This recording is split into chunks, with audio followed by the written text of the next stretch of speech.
Hi, good evening all. Welcome to the second session of Foundation Course in Palliative Medicine. And we are happy to have Dr. Punithavathy Madam as a faculty today. And we will be having our Dr. Sridevi Madam heading the Department of Education and Skill Development as our facilitator. So she's joined with us. So over to you, Sridevi Madam, for the facilitation part. Good evening, everyone. So today we'll be starting our pain sessions. We have several sessions on pain, starting from the introduction and then moving on to management. And management itself is a few sessions. So there will be a lot of topics that you may want to discuss, but today's discussion will stick on to the introduction to pain, and later on we'll move on to the management part in the coming sessions. So today we have as our faculty Dr. Punitha. Dr. Punitha is an anesthetist working in KMCH Coimbatore. It's a tertiary care hospital and medical college. She has many years of experience as an anesthetist, and she has done many courses in palliative medicine and recently finished 1 year global fellowship in palliative medicine. She has also started her services in her own hospital in the last few months. Dr. Punitha is also faculty for training medical college faculties in palliative care. Thank you, Dr. Punitha, and welcome to the program.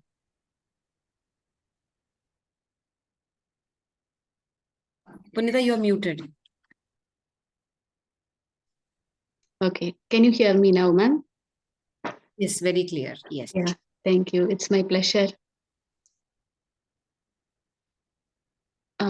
So can I start? Sure, we can start. Yes, please.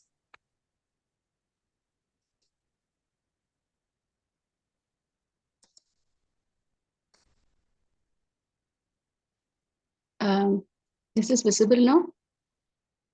No. Not yet, okay.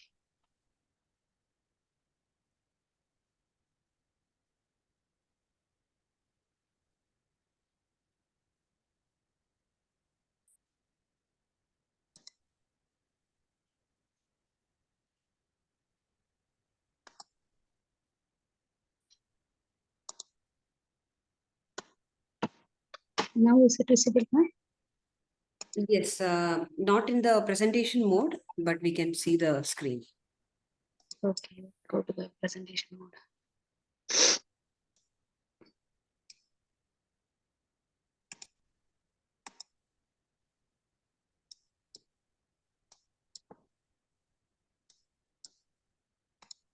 Those buttons have got hidden in the Zoom.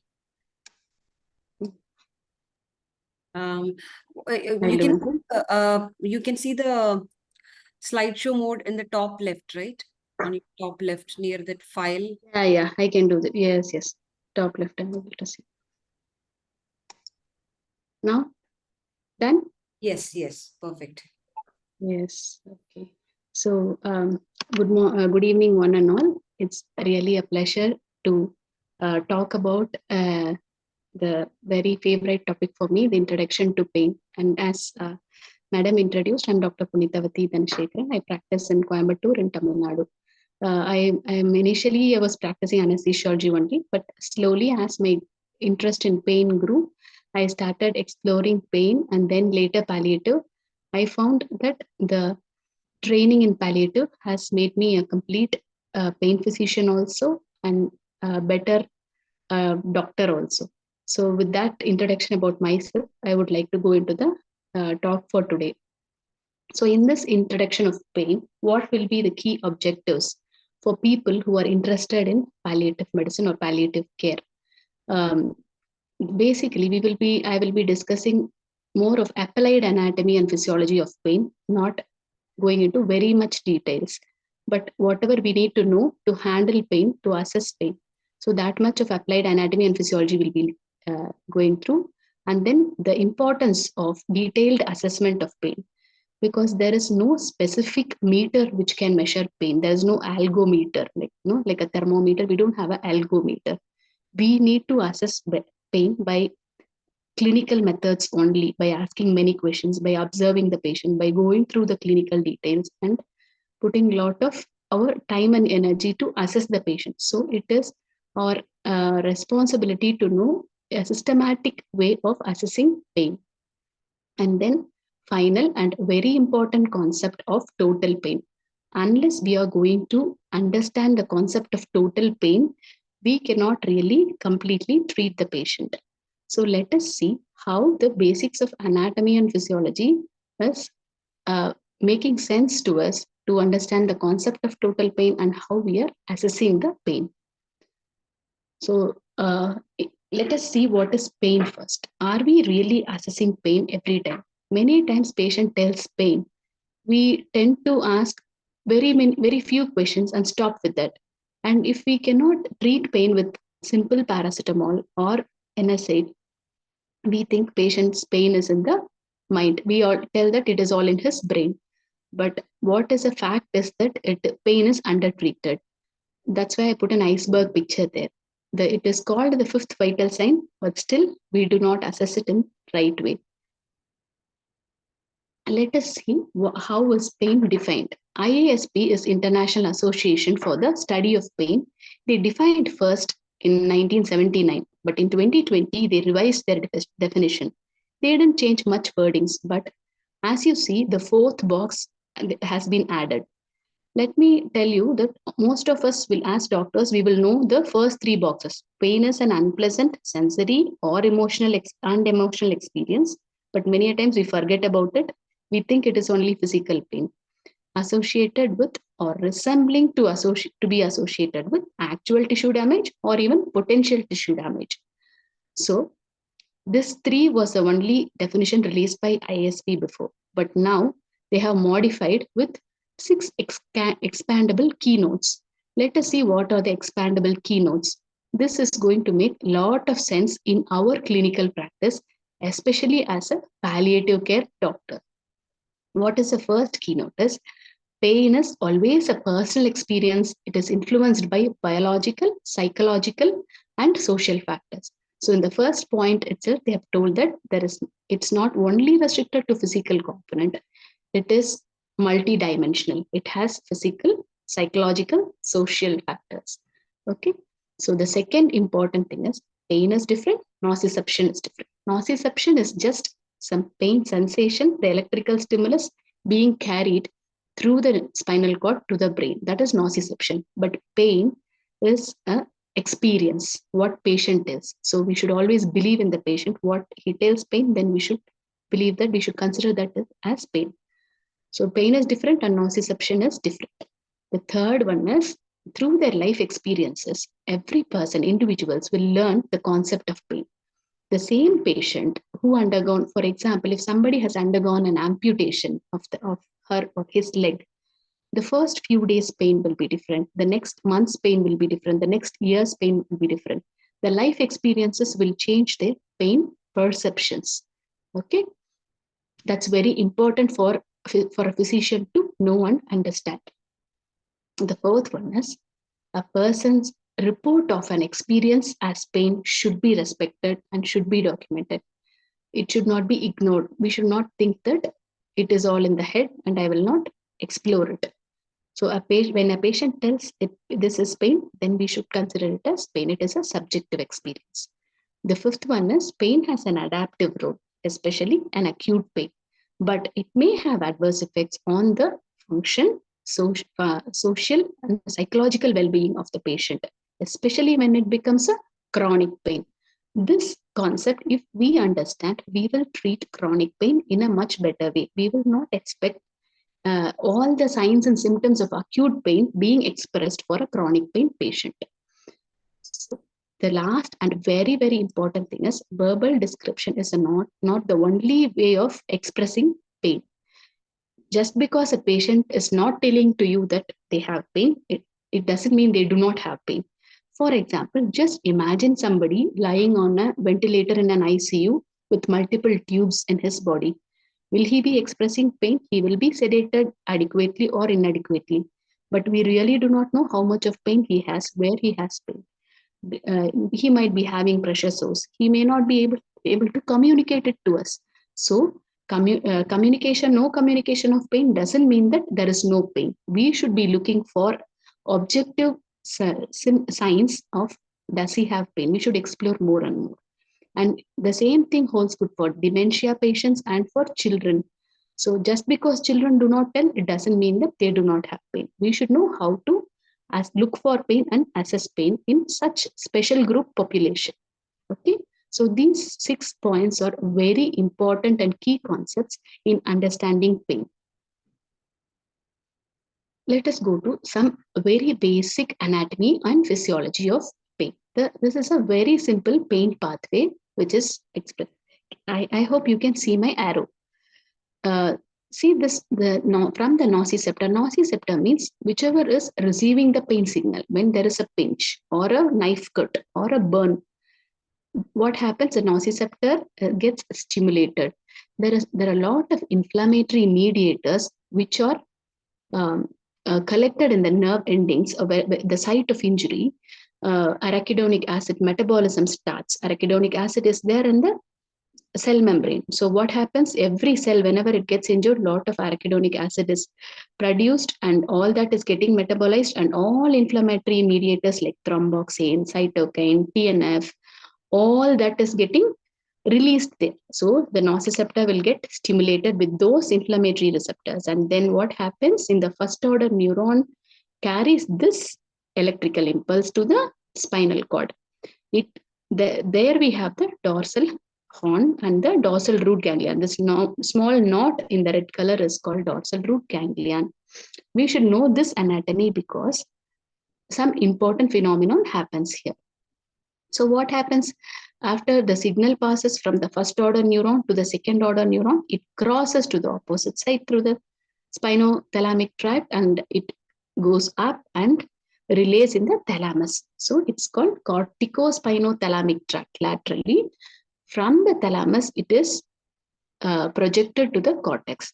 What happens is perception happens in the cortex. This is where a lot of modulation happens. This is where the physiology also we should understand. So now I told you that there is some important phenomenon which happens in the spinal cord, right? So what is that important phenomenon is wind-up phenomenon can happen in the spinal cord. And also, when you see the right side picture, you can see both the ascending pathway and the descending pathway. The red color is the ascending pathway. Can you see that the knee is getting hurt? The red color arrow mark is taking the impulse from there to the receptor to the spinal cord, through the spinothalamic tract, to the thalamus, and to the cortex. So from cortex, what happens? The descending pathway starts. There is an inhibitory activation happening. Whenever you feel pain, automatically the descending inhibitory pathway also will get activated. So the inhibitory pathway is given in blue color, the periaqueductal gray matter, and the parts of the brain which are in charge of the descending inhibitory pathway are marked in blue. So from there, it again comes to the dorsal horn only, and there in the spinal cord, the wind-up phenomenon can be stopped over there. So the neuromodulation happens in the descending path, through the descending pathway. This is very important for us to know, because various drugs will act in various pathways. Even the cognitive behavioral therapy uses activation of the descending inhibitory pathway. And based on this descending inhibitory pathway only, the gate control theory by Wall and Melzack was proposed. There are n number of theories for pain, but it is like too much of a theory to go for us in this limited time. But initially, the pathways were described as science explored, they more and more explored, from specificity theory to the gate control theory.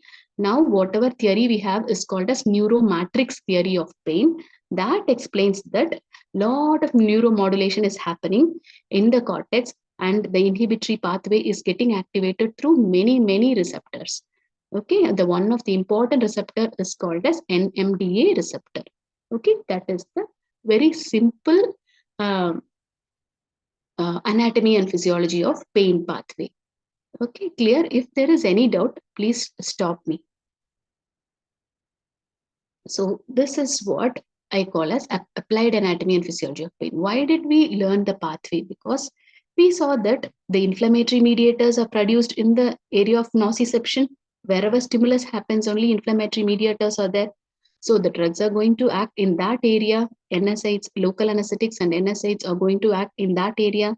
Then in peripheral conduction, local anesthetics, you give a nerve block that can work between spinal cord and the nociceptor. And from the spinal cord carried up to the thalamus and cortex, again, local anesthetics can work. Opioid receptors are found in the spinal cord and throughout the nervous system.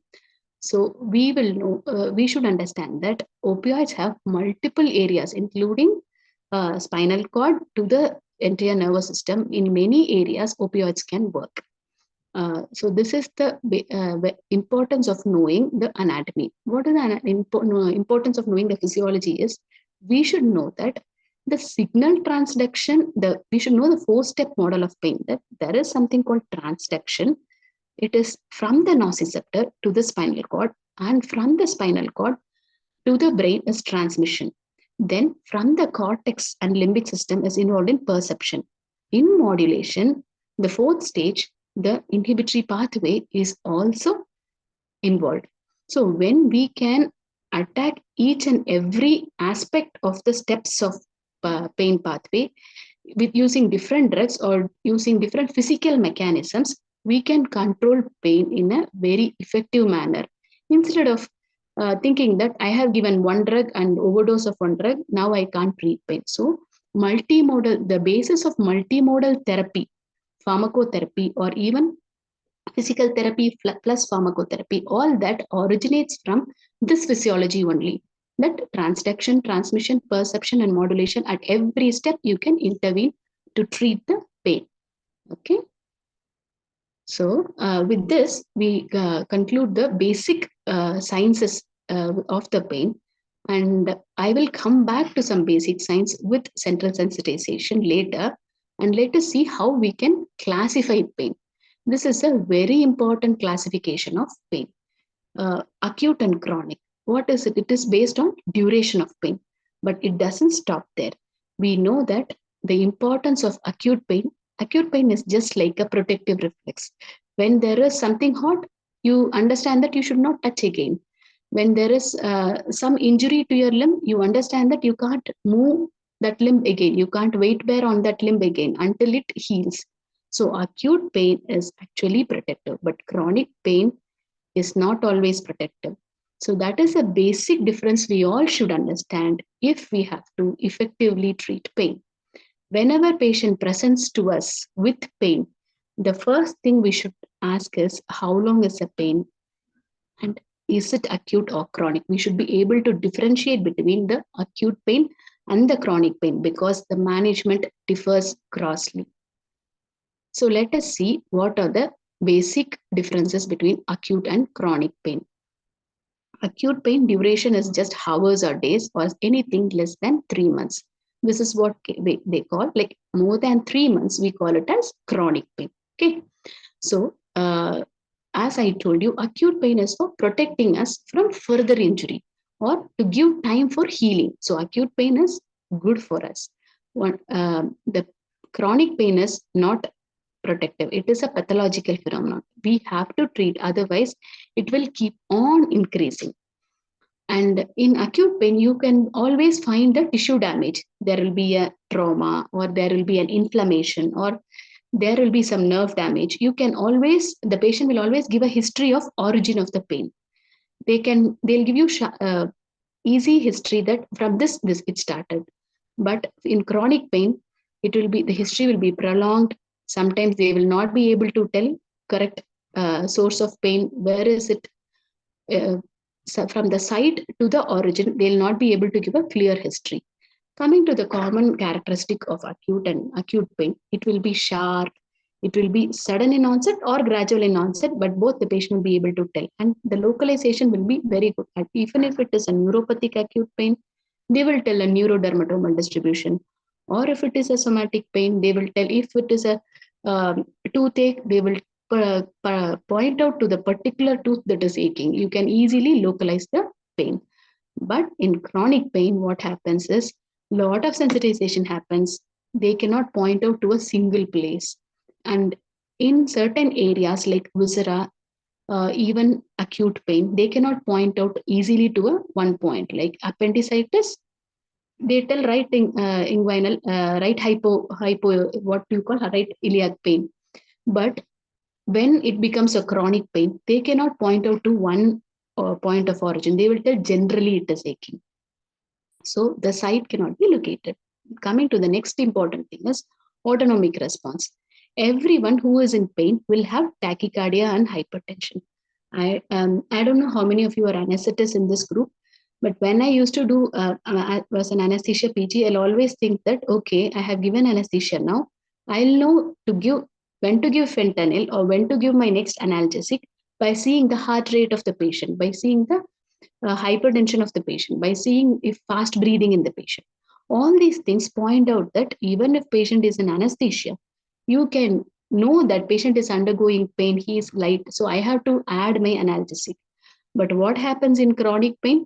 Patient will not show any of the autonomic pain. They will look like normal. They will not be having a face of, only if you ask, they will tell, yes, my pain is severe. You can't even believe sometimes. So you have to believe. That is what I'm trying to tell you now. That acute pain patients, just by looking at them, just by the way they are curled, you can easily find out. But chronic pain patients, sometimes you might miss because unless they tell, you may not understand that they are in severe pain. So the treatment options will be discussed in further classes, but we should understand that the treatment options also differ from acute pain and chronic pain. Chronic pain is difficult to treat. It needs multidimensional treatment, multiple department integration.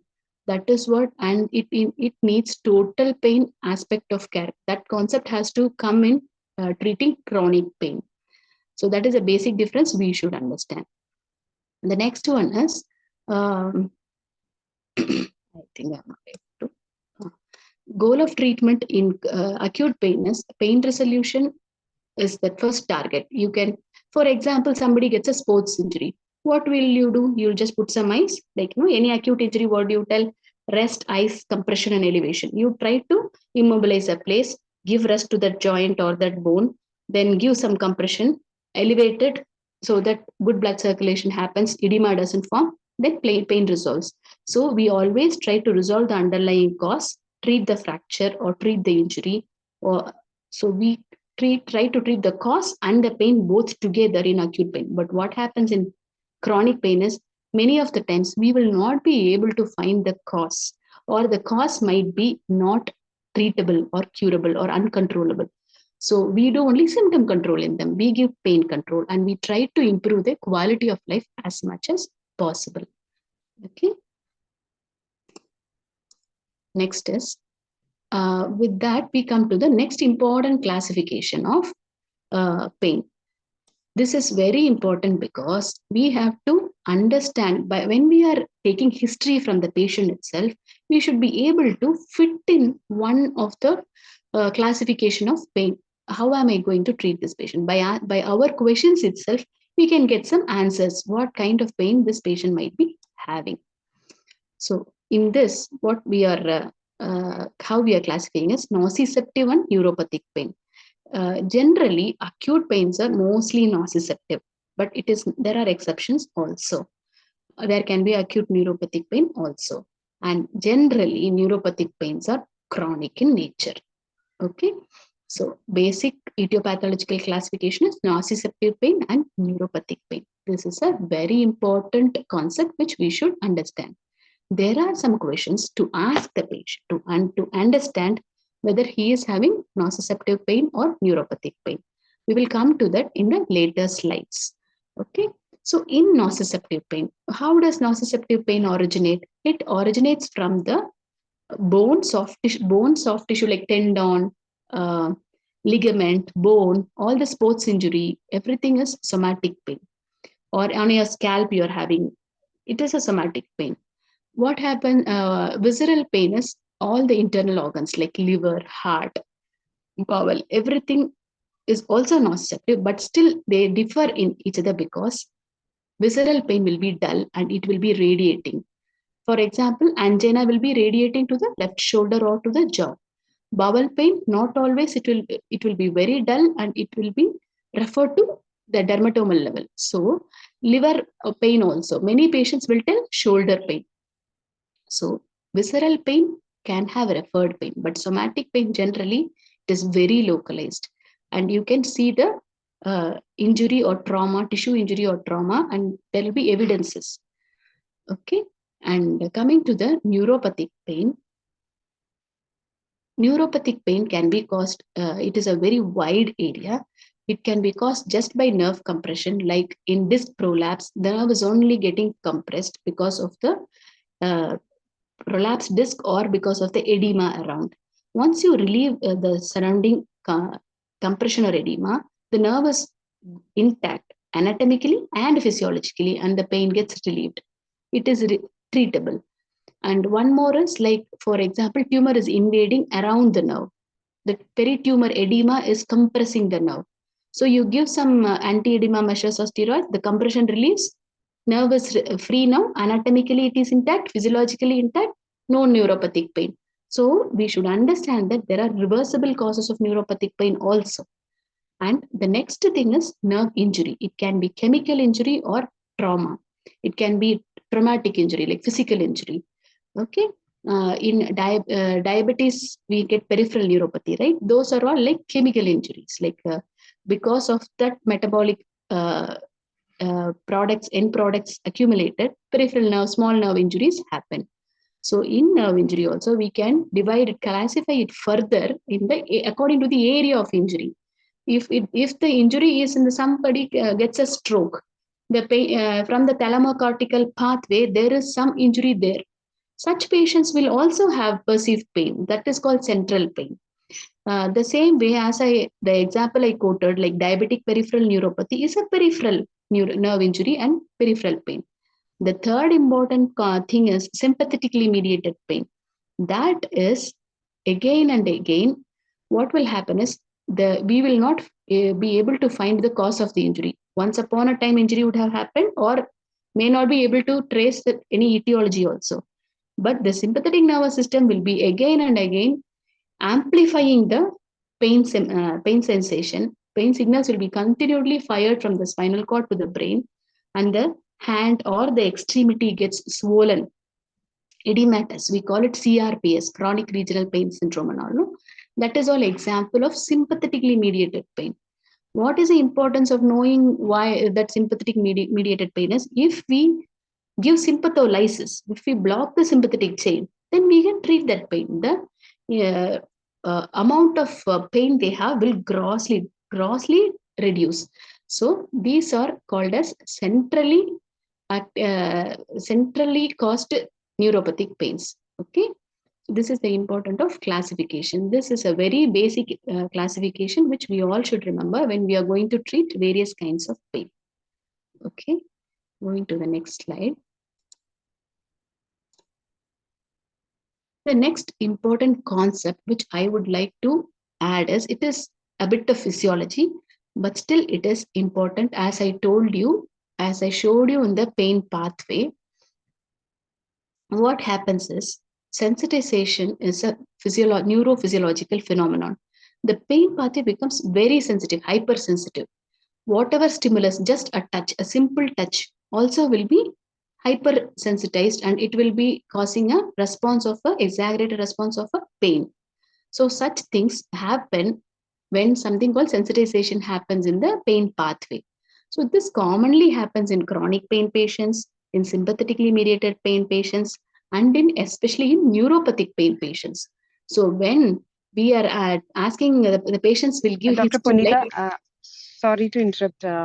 I think there is some lag between the screen sharing. We can see you have started screen sharing and it is still on the etiopathological classification. Can you stop share once and start sharing again? yeah, sure.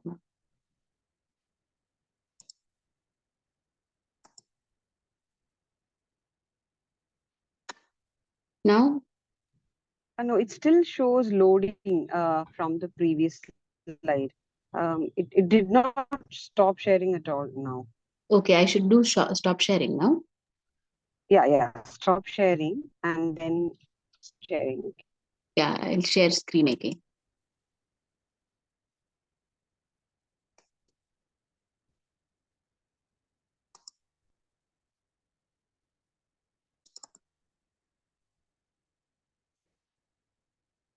Are you able to see that? Yes, it is sensitization and related pain terminologies. Yes. So this was the slide. So what I was telling us, like sensitization is a important physiological, neurophysiological concept which we should understand, which happens in chronic pain patients and especially in neuropathic pain patients. If we let sensitization to happen, it is very difficult to treat it. So we should treat it on the right time. What will be the signs of sensitization is hyperalgesia and allodynia. These are the pain terminologies which we should understand properly. So what is hyperalgesia is exaggerated response to a normal to a stimuli. You give some pain in a different part of the body. You give a stimulus, they'll have certain amount of pain. If in that painful area, if you give stimulus, they'll have exaggerated response to a painful stimulus. But in allodynia, what happens is a stimulus that is not at all painful normally is painful. For example, one of my patient used to tell she cut her hair short because her hair falling on her shoulder used to cause severe shoulder pain for her. And her dress, the sari, whenever it touches also, she used to have pain. So non-painful stimulus causing pain is called allodynia. These things might be seen in all this centrally sensitized pain patients, central causes of pain, neuropathic pain, and in chronic pain. Okay. So it's important to know these concepts. Can you see the next slide? Yes, it's the hyperalgesia Yeah. and So allodynia. this is a curve just to show the difference between hyperalgesia and allodynia. The blue color curve on the right hand side shows a normal pain response. See, for example, I pinch you, and then with the intensity of my pinch, the pain score increases and increases and increases. But when patients with hyperalgesia, what happens is the score it appears early to a less amount of stimulus only, the patient will start having pain. The initial part, if I'm just touching you, you will not have pain, right? You see the blue color curve starting little later. Until then, the pink shade is there. That is a non-painful stimulus. So non-painful stimulus is causing pain means allodynia. But once a painful stimulus starts, the exaggerated response is the red color curve called hyperalgesia. So if we understand this, it is very important for us to differentiate between allodynia and hyperalgesia, because if at all there is pain stimulus, we will be treating to remove the stimulus also. If we just think that, so this patient will tell pain for everything, if we assume like that, then we can't treat the patient rightly. It is very important to differentiate between allodynia and hyperalgesia. Coming to the next concept called nociplastic pain. This was a recent term which was introduced to make us understand that there is a lot of perception differences happening. So when there is in the last cortical area, the third order neuron, where it integrates, that is why the neuromatrix theory tells that there are a lot of inputs which will change your perception of pain. What happens is in nociplastic pain, the perception of pain is totally chaotic. So every now and then, every small thing will be having exaggerated pain response. For example, fibromyalgia and migraine headache can have nociplastic phenomenon happening in them. Okay. So this was taken from Rheumatology Association's website. It's very important to understand this concept. Can you see on the left-hand side, they have put for nociceptive and nociplastic, they've given psychological, social, and cultural phenomenon also will influence nociplastic pain. When patient's mood is dull on some days, or if patient is depressed, the pain will be perceived more. So that is where perception comes. So that part of the pain is explained as nociplastic pain. Okay. So coming to the next very important concept. So we learned about differentiating between nociceptive pain and neuropathic pain. And we learned about sensitization concept. We understood that something called hyperalgesia and allodynia can happen in neuropathic pain and chronic pain. Now, as a palliative care physician, we should know the importance of cancer pain. And cancer pain is such a huge topic where every kind of pain will be coming.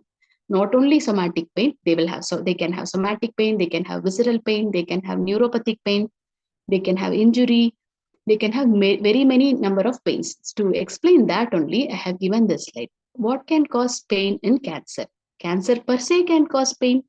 The cancer can involve a bone, it can invade a soft tissue, it can invade your liver metastasis can cause pain. The stretch of the capsule of the internal organs can cause severe visceral pain. And the complications of cancer, there are very many complications of cancer. To name a few examples, like pressures, a patient is very bedridden, developing bed sores, or patient is having lymphedema because of the affected lymph outflow, DVT. All these things can cause edema and pain, severe pain. And chemotherapy can cause pain, mucositis, phlebitis, extravasation of drugs, and many drugs itself per se can cause peripheral neuropathy. The commonest thing associated with chemotherapy is peripheral neuropathy, and radiation can cause mucositis. So the treatment of cancer also can cause pain. Cancer per se can cause pain, and the complications can cause pain. On top of it, the comorbidities the patient which he has, he might be a diabetic and he might be having peripheral neuropathic pain. He might be a cardiac patient, he might be having angina. He might be having arthritis and he might be having knee joint pain.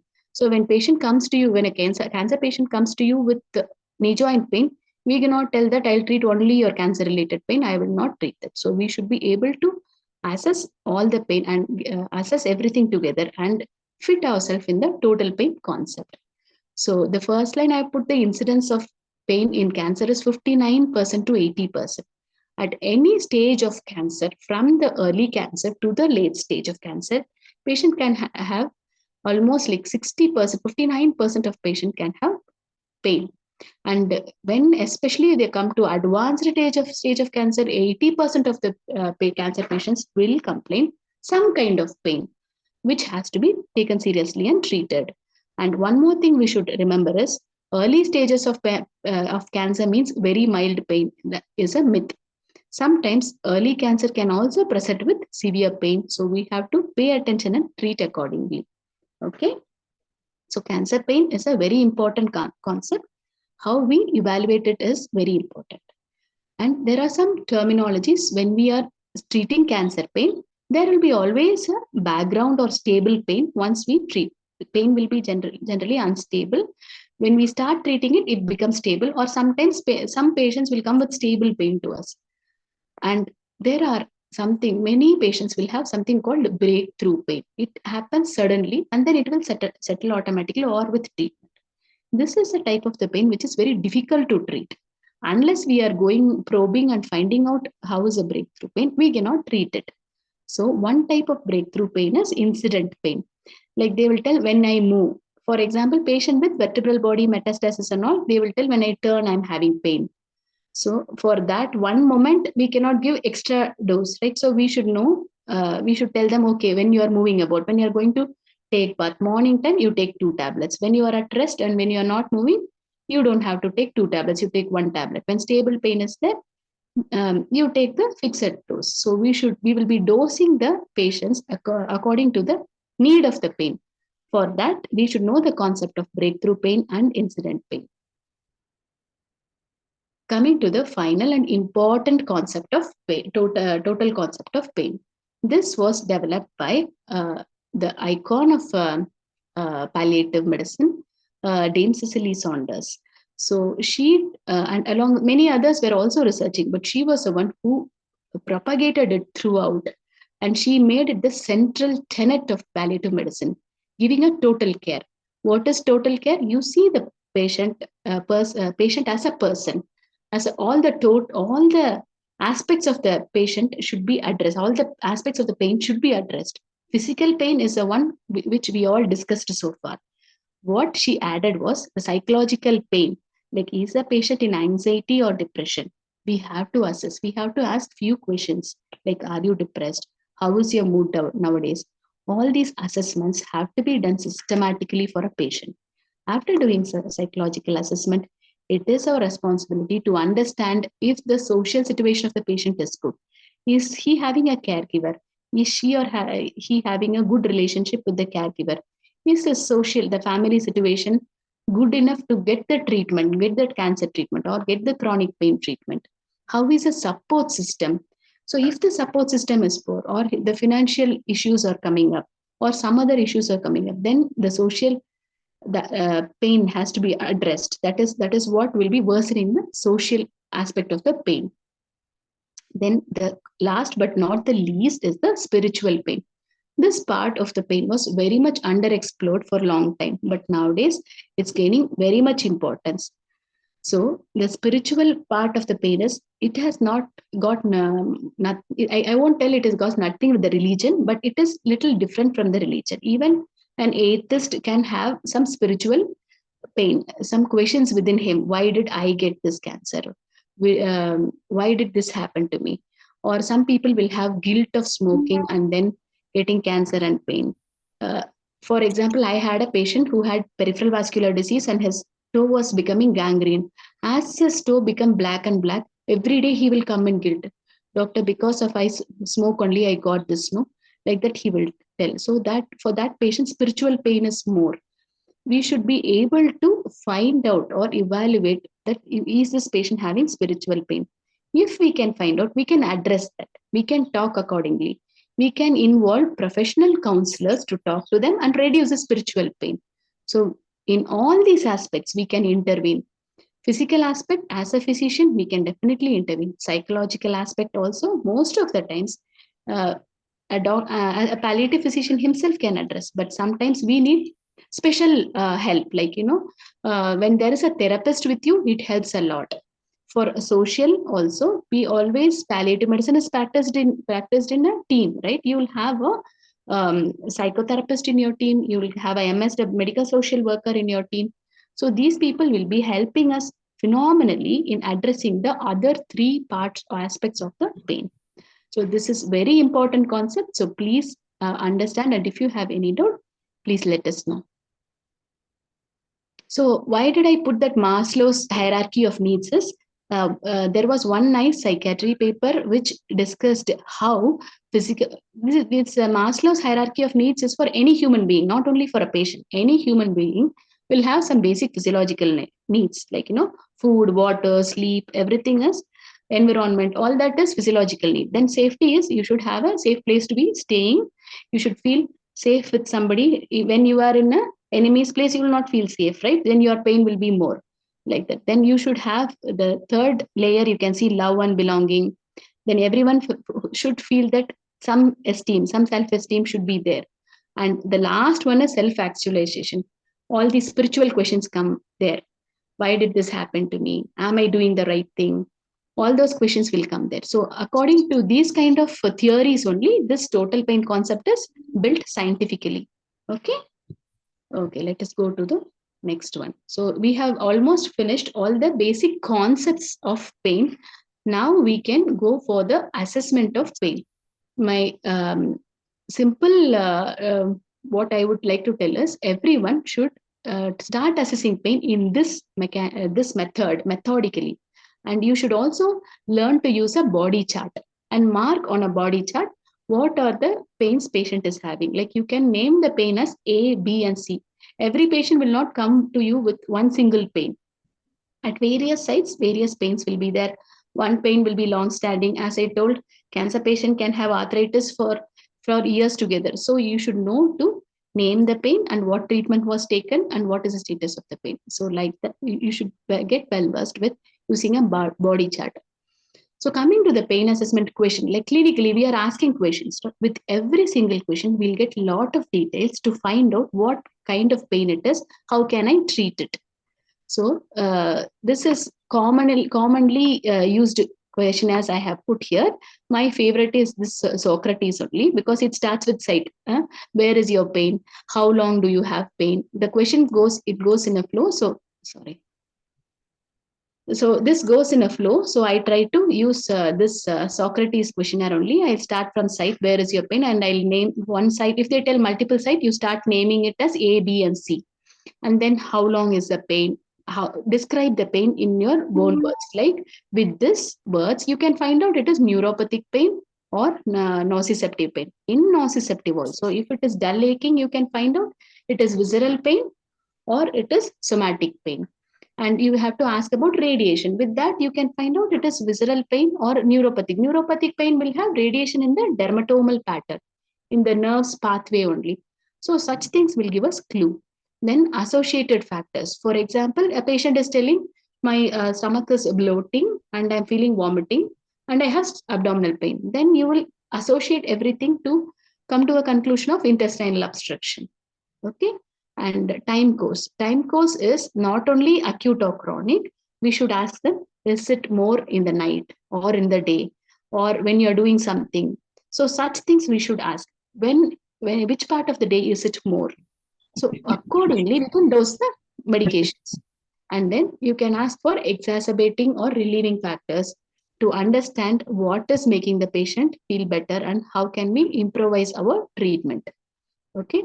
And last but not the least is the severity. So the severity is like in very many ways we can measure or severe. As I told in the beginning of this presentation only, there is no algometer just to put in the mouth and check how much pain this patient has. We have to assess it systematically with some questionnaires. Let us see what are the questionnaires we have to see to measure the severity of pain. Okay, so there are, can you hear me?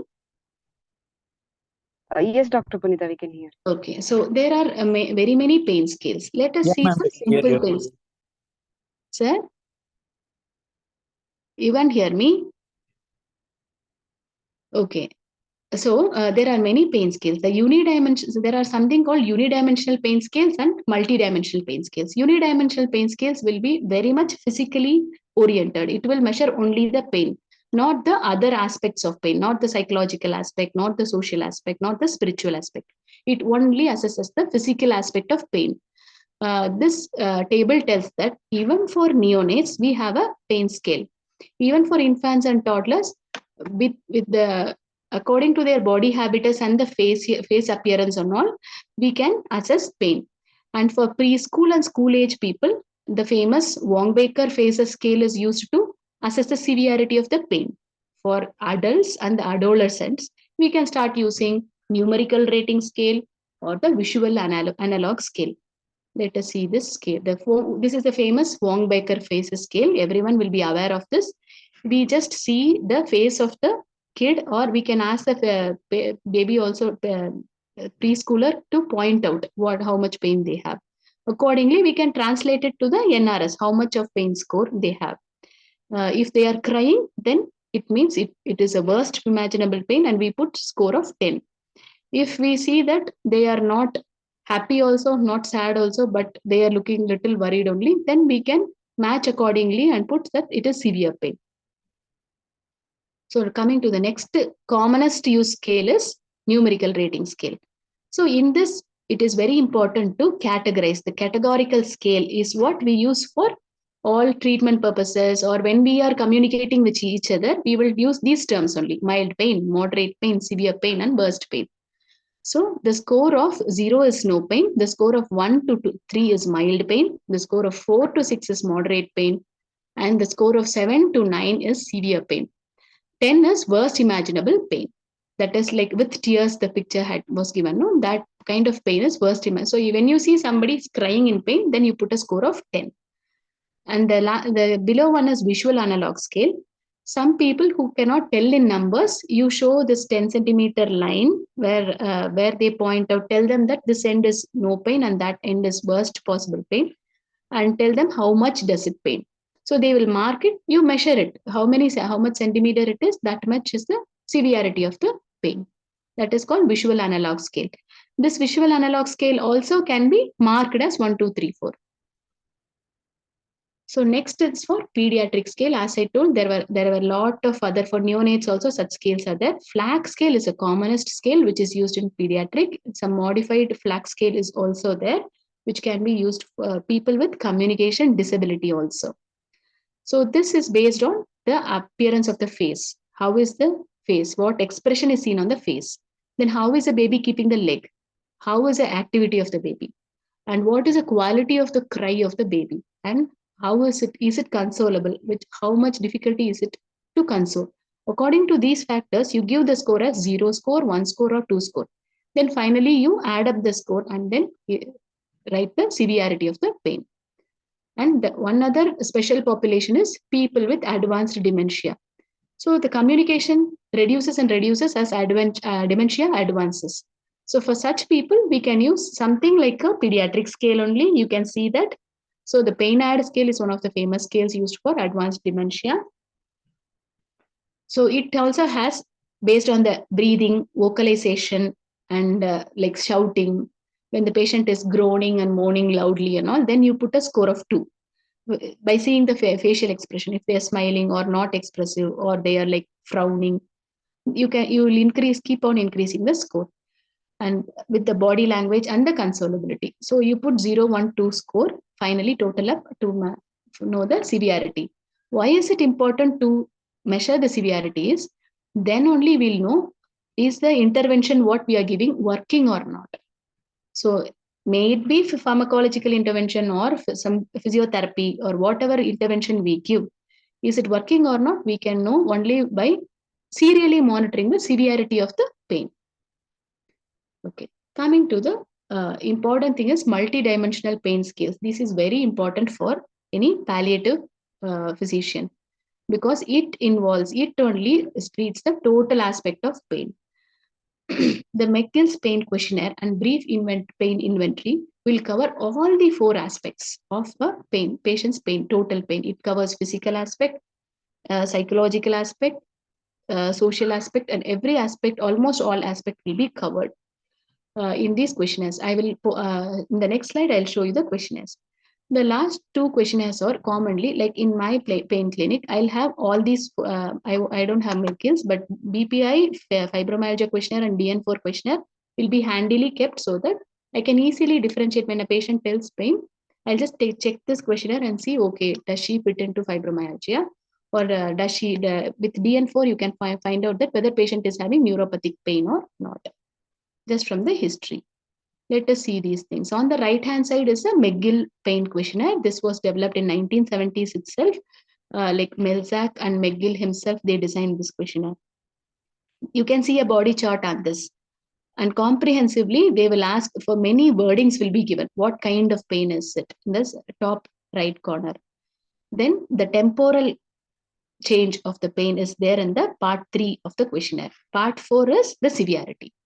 So almost it covers most of the parts of the physical pain is assessed. And in the BPI, in the brief pain inventory questionnaire, there will be a lot of questions based on how did you, like including the first 5 questions will be on the pain. Later questions will be, how was your mood? How did you wake up? Normal work is affected or not, relationship with other people is affected or not. All these will be asked on a scale of 10. Then finally, you'll be totaling up to find out what is the total pain severity. So you get an idea of the well-being of the patient with such questionnaires. So it is very important to use them appropriately. So this is the DN4 questionnaire, what I told you. This is some Dolore neuropathic, it is, sorry. Doloric neuropathic pain, it is called. It asks while you are asking the patients, you can give these options and ask them to tick yes or no.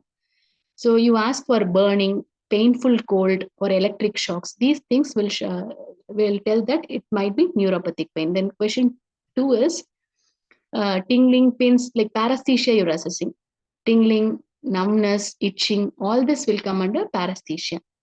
Then while you are examining the patient, is the pain located in the area where the physical examination will reveal one or more characters like hypoesthesia, that patient is not able to feel, or hypoesthesia to pinprick? Then you tick that box. And then question 4 is the pain, I'm sorry, is the painful area, can the pain be caused by increase by brushing? As I told you, no, I told one patient told like with just by the hair falling on her shoulder, she had more pain. For that, such patients, we will put yes for this box. So small pain or a non-painful stimulus causing more pain, this box allodynia or hyperalgesia is there, means this box we will check. So finally, this score, it will total up to a score of 10 out of 10 we will have. I'm sorry.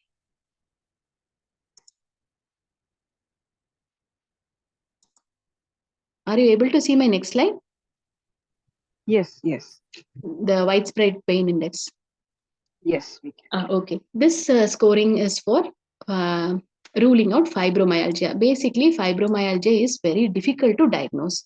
So when we are assessing pain, we should make sure that we are using a proper questionnaire to rule out fibromyalgia. So there were a lot of recommendations changed in fibromyalgia in the last 10-15 years. So the recent one is this. Previously, they used to tell that lot of tender points should be there. This many 13 tender points should be there or not. Now, all that is taken out of the diagnostic criteria. They have given some check boxes, right? We have to just tick wherever the patient has pain. So you can see the topic as widespread pain index. When patient is ticking more than so many 6 points, then you call it it is positive for widespread pain, and this pain has to be there for last 7 days. And then symptom severity score, it has some 2-3 things like fatigue, trouble in thinking, waking up tired, and all those things. So you should check accordingly. Then you calculate the total. The next after that, the part B of symptom severity is, do you have pain, cramps in abdomen? Do you have depression? Do you have headache? Why these questions are asked is, this is commonly accompanied in fibromyalgia. Most of the fibromyalgia patients will have depression. So once you calculate all these points and the total comes 15 points we are calculating for. So total comes more than 7, then you diagnose it as fibromyalgia. So with this, I think with the last and important slide, now we discussed how unidimensionally only the physical pain you'll measure. How you will measure the psychological component. BPI will have psychological component also, brief pain inventory. But for the other things like spiritual pain or social pain, we might not have a separate questionnaire. It might not be all inclusive. So we can put some leading questions to understand that whether the patient has some spiritual and social aspects of pain. Psychological pain, at least some of the questionnaires like hospital anxiety depression scoring will assess psychological factor component to the pain. But for spiritual and social, there is not many good questionnaires. So what we can do is we can ask these easy questions like, are you feeling dull? I am not exactly getting the question to ask for spiritual, but these are the factors which you will see. They will express that they have anger at God or anger at fate, loss of faith. They tell that they will tell, I'm hopeless, doctor. I am not finding any meaning in my life, and I don't know what is going to happen. When you just ask, how are you feeling? They might answer with these, for that question, they might answer with these words. They will tell, I don't know what is going to happen. I don't know why I am living with all this pain. Such answers, if you're getting, then you should understand and pick up that this patient has a spiritual component in his pain. And we should arrange our interventions accordingly. And coming to the social concept, this you can easily evaluate, because you can ask about their financial status, how much dependent are them. For every physical and ADLs, if they are dependent on somebody in the family, definitely they'll have more social pain. For example, paraplegia patients are totally dependent, so they'll have lot of social component of the pain also. So this circle is very important for us to understand and evaluate. This comes to I think this is the end of the evaluation of pain. And I think that's the last slide. Why is my slide not changing? Okay. So as a take-home message, what I would like to tell you is, first, we have to believe in the patient when patient tells that they have pain. The next thing is, what we should do is, we should assess pain properly in a systematic way. And we should always remember that there is total aspect of pain. There is not only physical, psychological, social, and spiritual aspects are there. Unless we treat it in total, you will not get a good physical pain relief at all. Next time also, you will keep on increasing morphine doses, but patient might have severe and severe pain unless you treat the right aspect of pain. So with that, my session ends. Thank you. If you have any questions or feedbacks, please share. Thank you, Dr. Punita. I think I can see Dr. Das some question. Can you please unmute yourself and start talking? Am I audible now? Yes, you are. Ma'am, can you say something more about the nociceptive pain that you have described in a slide, in earlier slide? And second thing is that, as you have said that for spiritual pain, we need to, there are no clear-cut questions to ask. So whatever we ask, is it that like that we are asking, we are giving it as a cross question? That means I mean to ask you that we are trying to elicit the response from the patient by asking cross questions. Do you mean to say that? Yeah. To answer your first question about the nociceptive pain, nociceptive pain it is basically, it can be either somatic pain or visceral pain. Both somatic pain and visceral pain comes under nociceptive pain only. We have to try to find out which is the origin of the pain. Is it a bone or a tendon or a ligament injury, or what injury is causing this pain? Okay, that is first somatic. For visceral pain, what happens is, it can be any internal organ like heart, lung, liver, kidney. All these viscera will not have nociceptors internally, but when they are getting stretched, when they are getting swollen, or when they get ischemic, they will have pain. The pain receptors will get activated. Right. And they will have referred pain in the corresponding dermatomal level. They may not tell, for example, kidney pain, they will tell back, right? For the kidney point.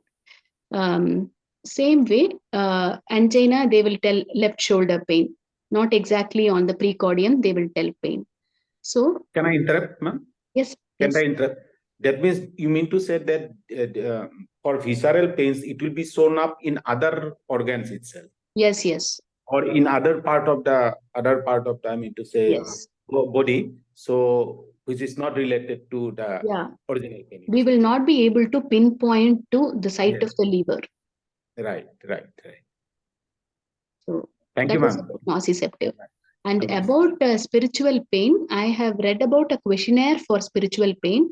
I'm not putting in my mind what is that exact questionnaire, but Sridevi ma'am will definitely know. There is a small questionnaire to how to find out a patient is having spiritual pain or not. Okay. There is a FICA tool that we can use for spiritual pain assessment. But that's, I mean, again, everything needs a cultural language translation, because most of the time it is very difficult to translate literally from English to your own language. So if we can go through the questionnaire, probably then we can adapt it to your own setting, which is more appropriate when you ask the patients. And most of the spiritual pain that you cannot be able to get through a questionnaire, it will come when you explore more on the psychological pain. They will come up with a few sentences which can be a part of spiritual pain. Then we can explore from there. We can take it forward. There are other questions, I think, in the chat. Thank you, Ambali. Someone has asked about, can you explain nociplastic pain once again? Yeah. Nociplastic pain happens in the perception and the modulation part of the pain pathway. because of the malfunctioning or maladaptive changes that happens in the perception, pain perception and pain modulation.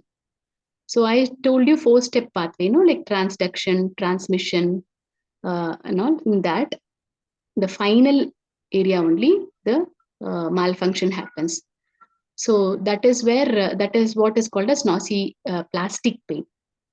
Basically, neuroplasticity we call the same way. It's called nociplastic pain. It is there in chronic pains. Like fibromyalgia is the best example for that.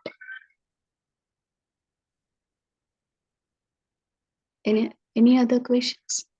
Yes, I'm trying to just look at the screen. So there are a few questions on how to address the social and spiritual pain, which I am sure will be discussing today's case presentation and as well as during the coming sessions. And there is another question: in malignant ulcers, can the pain be a combination of nociceptive and neuropathic pain? Yeah, that is very interesting. That's right. Malignant ulcers, when the free nerve endings gets exposed because the tumor is invading the nerves, or if the edema is compressing the nerves, you can have both nociceptive pain and neuropathic pain. Definitely, yeah.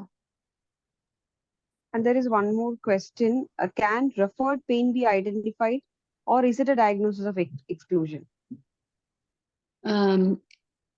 Referred pain, it is like when by history only we should ask, like, is it acute? Or for example, somebody comes with a shoulder pain and instead of angina, we are like missing a jaw pain and shoulder pain. It is by history only we dig and associated, like in PQRST, we ask associated features, like, is there any breathlessness? Like that only we can correlate. You can only connect the dots.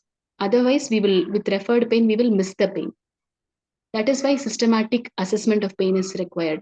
Because of referred, many times we miss referred pain. Diaphragmatic pain will be referred to shoulder. Many times we miss diaphragmatic. Some nodes under the diaphragm, some cancer will be invading diaphragm, but patient will be telling shoulder pain. What we will do is we'll send the patient to the physiotherapist for shoulder pain for quite some time. Then we'll realize after a PET scan that right under the diaphragm there is a node sitting. So it can happen. Referred pain can always, it's a very dicey thing. Ma'am? Yeah. Yes, Yeah, so I wanted to ask actually, because referred pain is not in the classification of pain. Yeah, it is not in the classification of pain. So we can be it can be identified directly as like we identify neuropathic or somatic pain or visceral pain, or is it like now we cannot identify as any of these, so it is a referred pain? Yeah, it is actually, it doesn't come under directly in classification. It is a visceral pain which exhibits itself as a referred pain somewhere in the relevant dermatome. So it is by strong degree of suspicion only you find it. You go look for it only. If you know about it, and you'll start looking for it. Otherwise, many times we will miss it. So it's not a separate classification of pain, but it is a quality of pain. Okay, thank you, ma'am. There are two questions. I think both are related. How to assess or ICU. So I guess people who cannot respond to your questionnaire. So how will you assess pain in such patients? If it is acute pain, we can still use the autonomic responses will be there. Tachycardia, hypertension, patient constantly moving. We call it as ventilator triggering, no? When patient is adequate, for example, in ICU, we set fentanyl infusion or dexmed infusion to keep the patient calm and quiet, midazolam, fentanyl or propofol. But what happens? The ventilator synchrony will be lost. They will keep on triggering. They will breathe again and again, asynchronous to the ventilator. So that is one clue. As I told, tachycardia hypertension can be a clue. You can, and the other scales, what I showed you, will show that facial grimacing, body habitus, trying to pull out the tube, all that distress, signs of distress shows that it is pain. But you cannot actually put a score for that I'm not aware of any pain score or scale for ICU patients or ventilated patients, but existing scoring systems can be used for them.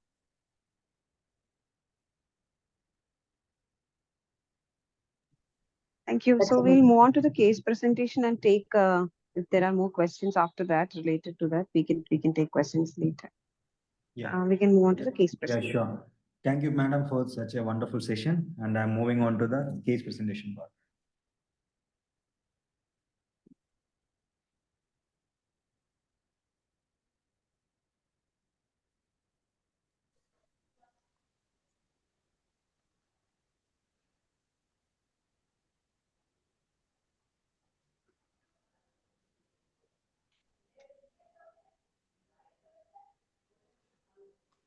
Dr. Manisha, over to you. Yeah, thank you, ma'am.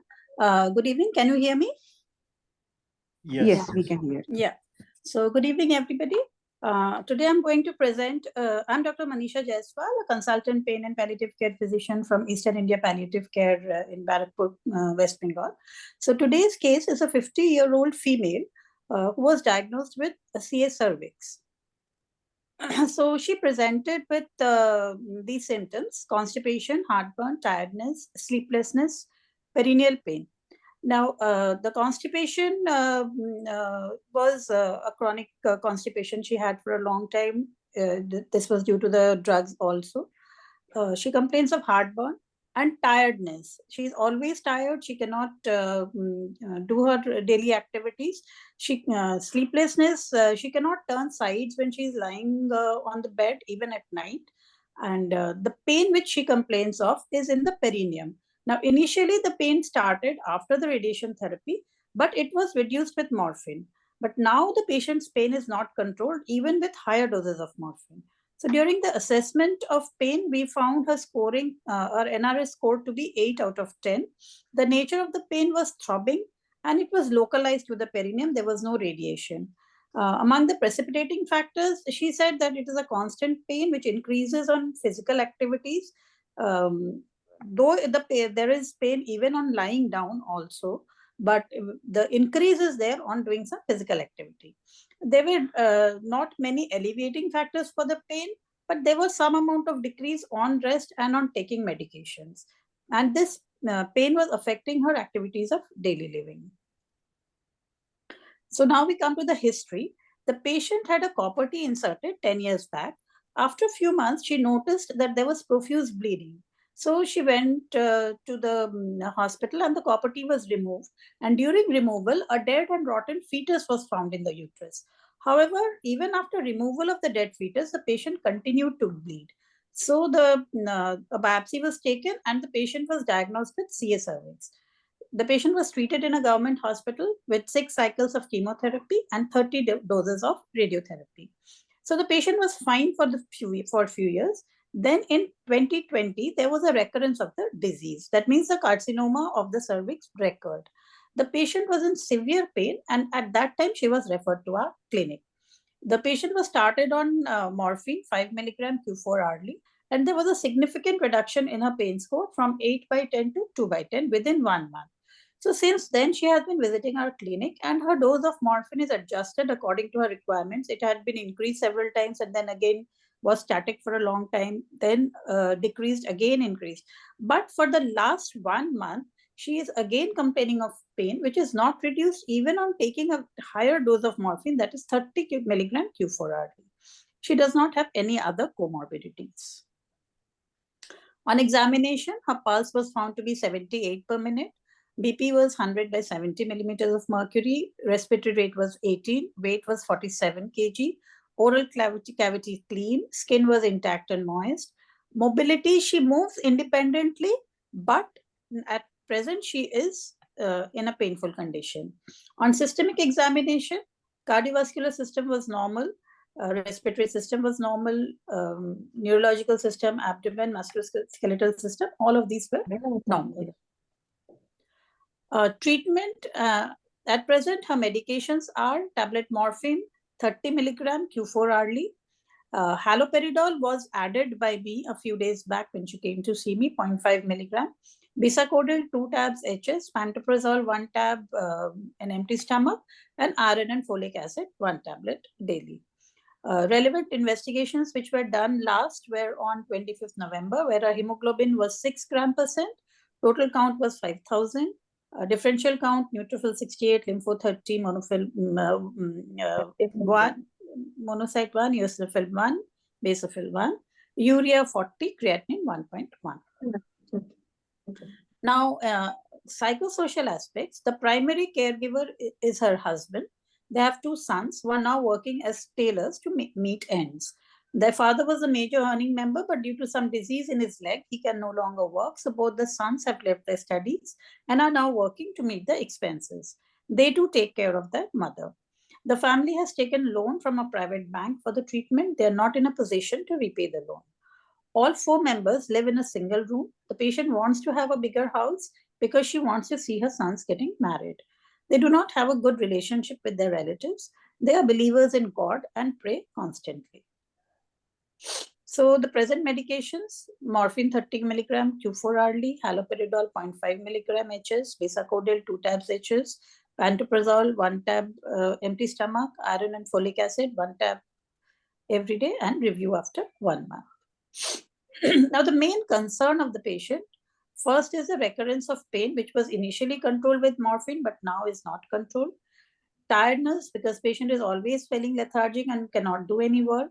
Sleeplessness, because she cannot turn sides at night. And psychosocial issues regarding her economic status and the marriage of her sons.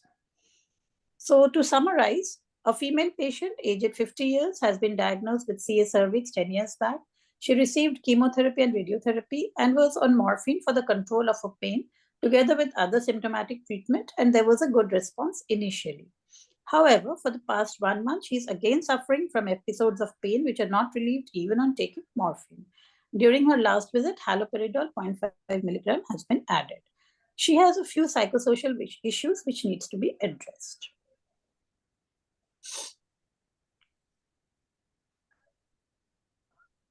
Next slide, please. Oh, yeah.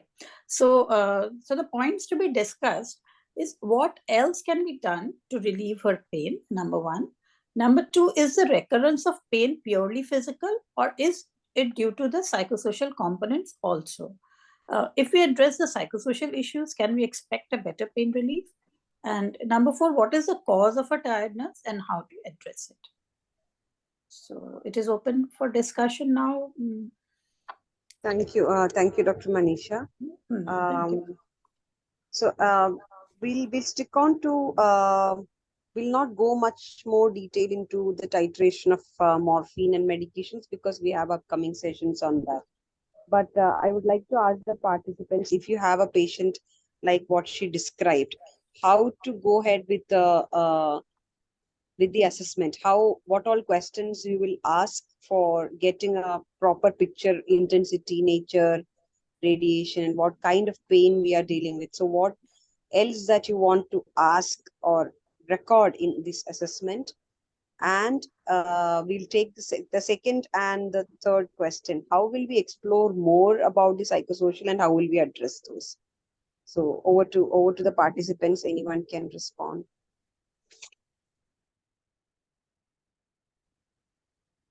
Madam, any radiation therapy she's taking, or you didn't mention any about the treatment, madam. What the treatment she is taking? Is the only chemotherapy, or she is along with chemotherapy she is taking radiation also? Radiation also was mentioned, no, ma'am? Initially, she received radiation and chemotherapy, but she is not visiting any government hospital at present because she was referred to our clinic and was doing very well. So she did not want to go to the hospital anymore. And when she came to us when she had a recurrence and of the cancer and the pain related, and she started suffering from pain. But there was adequate pain relief, and she continued in our clinic. She has been referred to the government hospital again, but she does not want to go back, and that is why we are treating her for her pain at present, because that is her only complaint, major complaint now. Good evening, ma'am. Dr. Nishant, you wanted to just say? Yeah, I wanted to speak something. Please. The first thing I wanted to ask the person who is doing the treatment whether the disease has progressed or not, because she's already a recurrent case. So that could be a cause of a breakthrough pain or a new pain which she's having now, and the pain is not getting relief by adequately taking large amount of morphine.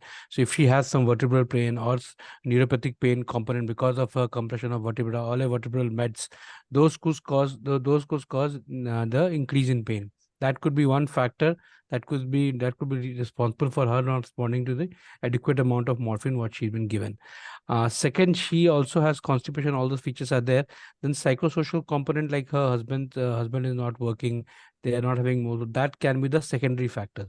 So we need to address both those factors. I think that is what my opinion is. Thank you. Yeah, I would just like to clarify that thinking about the recurrence, we have referred her back to the government hospital, but the patient has not yet visited. And she is not having any radiation. The pain is in the perineal region. So it is not sacral meds are known to yeah. That is the reason so that we is the have reason referred bony the meds. patient. So it needs a But PET. That would be a better yes. idea to move ahead. If you get a PET scan, you can see whether nodes are present or not. So Yes, that is the reason we have referred her to Yeah. the medical college, but the patient has still not gone. So Yeah, I we think have that- just added haloperidol at present. Yeah, And that is what exactly. Yeah, but if it's a neuropathic pain, then you will not respond to just haloperidol or and the disease will say Did this patient have a neuropathic pain by his Yeah. treatment? Any shocking or spreading? It was from day one. She had been complaining of a perineal pain which was throbbing in nature. Throbbing So that only. was, yes. She always said that there was a throbbing sensation. We should also look for then if it's throbbing, then initially. we should look for some is there any abscess presentation or something like that, because those No, all that things is a chronic pain. It has been there for a long time, and Okay. it was controlled initially with morphine. But now she says that the pain is not controlled. She's again getting the same type of pain in spite of getting such a large dose of morphine.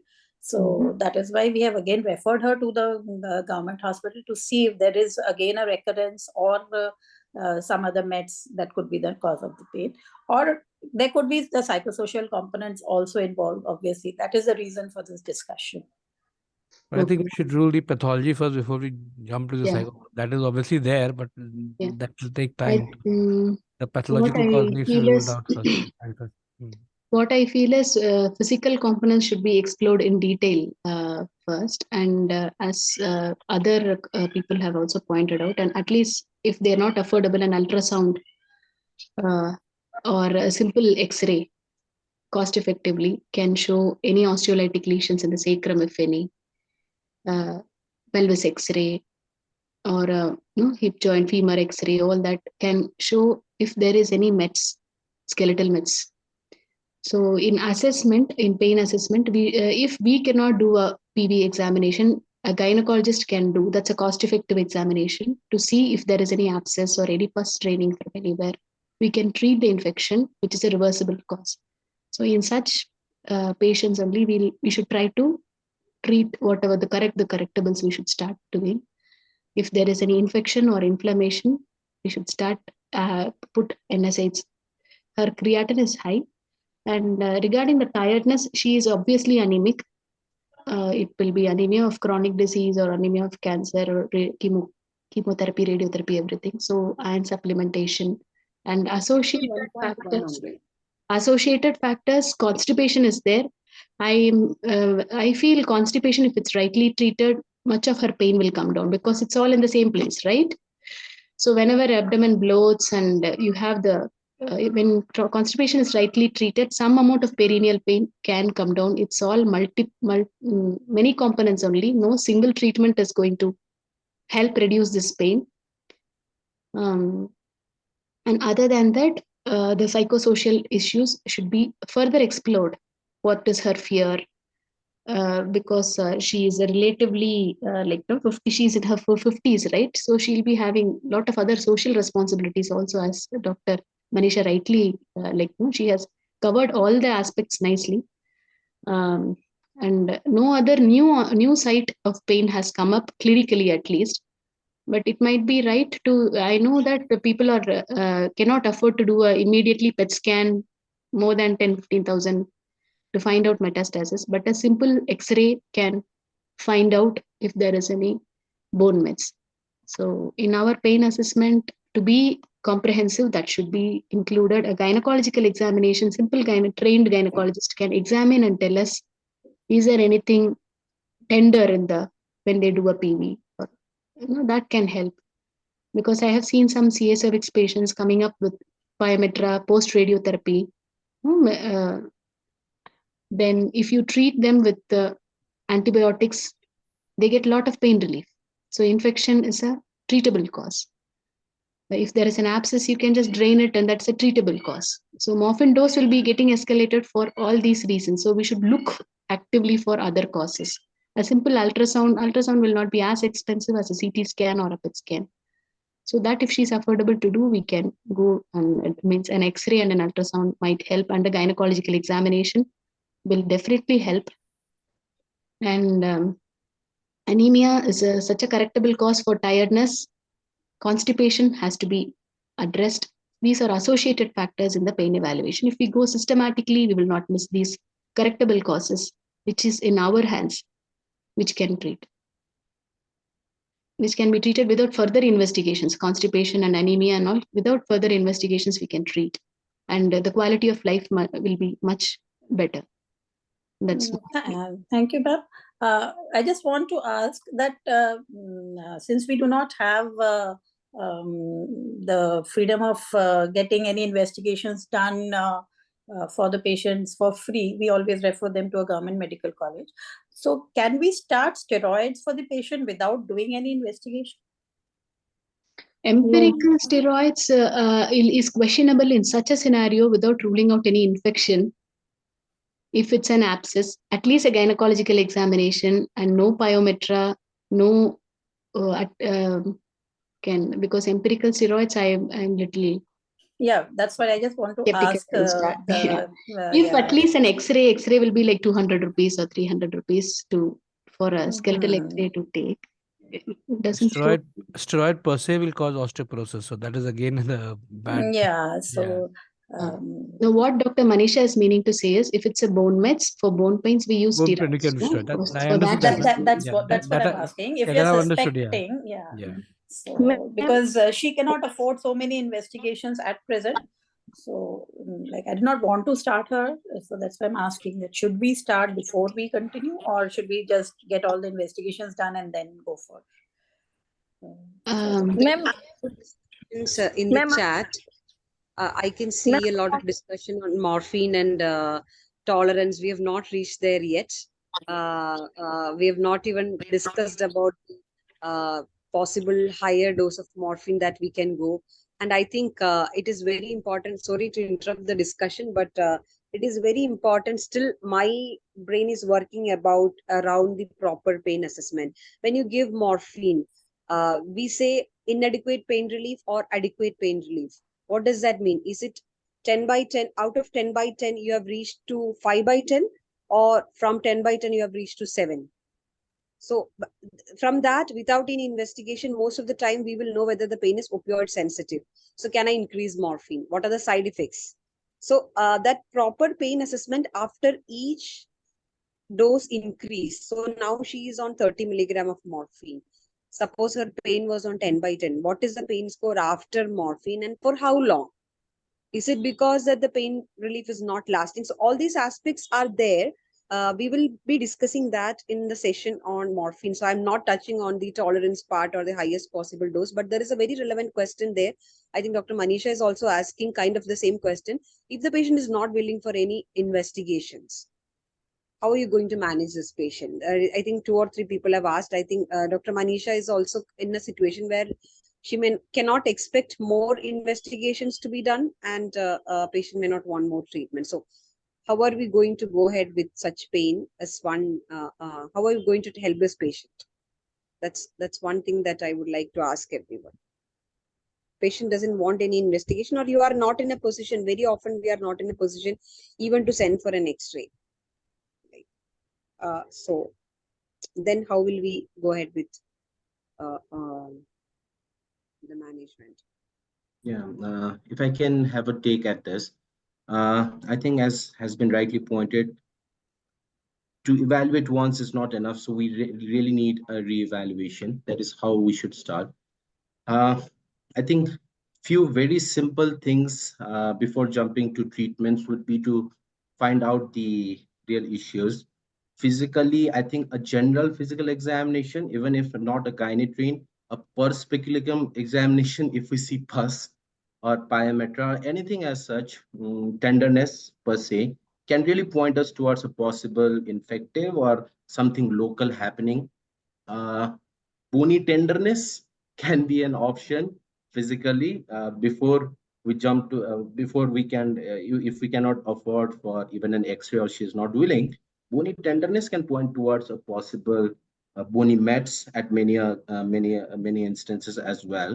Those would be the physical aspects, because seems like there is something physical that perhaps is still hidden. Of course, we'll have to address the psychosocial issues, which for sure is there. For sure is there. I'll not be surprised if there are underlying mood disorders as well. In such cases, if neuropathic pain can be elicited from history or some sort of examination like local examinations, uh, or other history wise as well, then we can add an agent that can help neuropathic pain as well. In short of all of these things, and if we can rule out infection, yes, steroid. If not, perhaps at least adding NSAID with the ongoing therapy that can at least mitigate the use of or increase or avoid increasing the dose of morphine and adding to the adverse effects. And perhaps a trial of medications such as TCAs or things like that that can help address both the issues can be a worthwhile trial. In short, that we cannot go for any other investigations. Thank you, Dr. Deepak. I agree to the points that you have discussed, that this is going to be the common scenario that many of us will come across, that we cannot send for investigation and patients will not be ready to go for more treatment as well. And one first point I would start will be to relieve the constipation. I have seen in palliative care 90% of the problems can be solved by relieving constipation. You name it, delirium, pain, aggressive behavior, many things. So nausea, vomiting, you name any problem, most of these problems can be, and this is perennial pain. She has constipation. So until and unless I relieve the constipation, I can't be sure of the pain score as such. So definitely starting with clearing the constipation will be the one thing that I will go ahead with. Yeah, ma'am, she is being given Bisacodyl for her constipation. And another point which Dr. Shrestha had said that we can start on NSAIDs. Actually, her creatinine is a bit on the higher side, so NSAIDs were not started. So that is. I absolutely have the part, but I would definitely go ahead with the rectal examination and see, because even with Bisacodyl, it is not guaranteed to have a proper bowel opening. Oh yeah, that is true. 3-day assessment of the bowel habits is very, very important. So I will definitely we say to believe the patient when it is about pain, but don't trust the patient when it comes to constipation, because many a times it will be a very different history than the examination. So getting more into the constipation fact first, and then probably the pain picture can change after that. Any other closing comments from Punitha? No, that's what, ma'am. Like, the pain has to be further assessed in detail for her reassessed, as you told.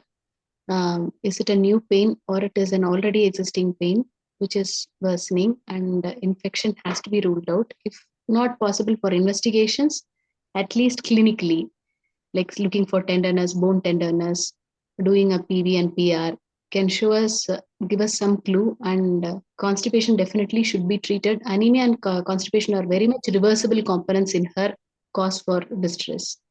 If that distress is reduced, her pain perception will be much changed. The need in morphine might not be this much if constipation and anemia are treated. That is my take on it. Thank you so much. I've not addressed any of the suggestions on morphine and change of opioids because anyway, that is too early to have a discussion. And we have 2 sessions on opioids in detail. So we'll be touching upon those aspects for sure. We'll be taking more questions then. That's why I've not read out those questions. So please don't feel bad about it. So from next week onwards, I know that most of you have sent the case presentations, and now we have learned about the pain assessment. I want to see the pain assessment from next week onwards. All the pain scores.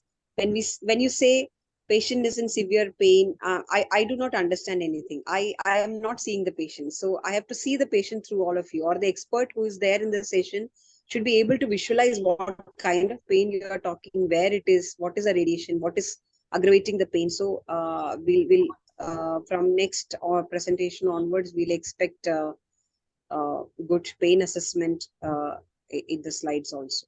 Thank you so much, everyone, for the wonderful interaction through the chat and patiently listening to the session. Thank you, Dr. Punitha, for within a short time, you had to cover a lot because pain intro is not easy. You have a lot of topics to cover in intro, but you have done that really well, touching upon the most important part.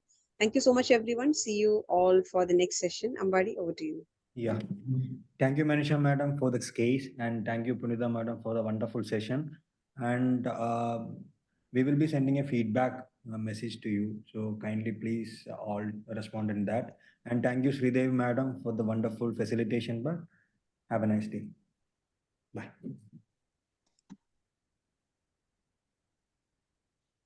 Thank you.